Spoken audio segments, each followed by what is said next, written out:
Bože Bog, braće i sestre, danas se prazni spomen usekovanja glave svetog preteče i krstitelja Jovana. I u današnjem videu želim da pričam o ovom događaju.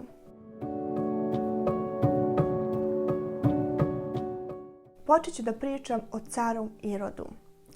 Irod, zvani Antipa, oženi se najprije ćerkom arapskog cara Arete i požive s njom nemalo vremena. Ali potom, očaran ljepotom Irodijade, žene Filipa, brata svoga, zbliže se s njom jer ona pristane na poganu pohotu njegovu. I po želji ove preljubočnice on otjera svoju zakonitu ženu i nezakonito uze sebi tu ženu brata svoga.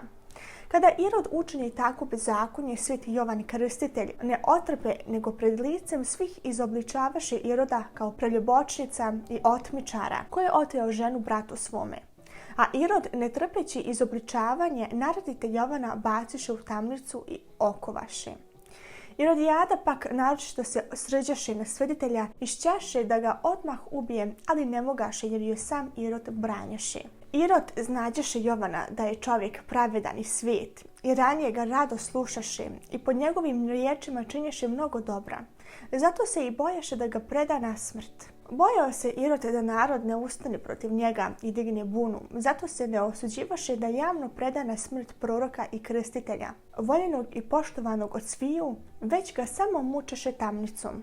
Sveti Jovan bio u tamnici dugo vrijeme. Njegovi učenici sabirahu se k njemu i on ih često poučavaše vrlinskim životom po zakonu Božijom. A Jovan, čuvši u tamnici djela Hristova, posla dvojicu učenika svojih da ga upitaju: jesi li ti onaj što će doći ili drugoga da čekamo?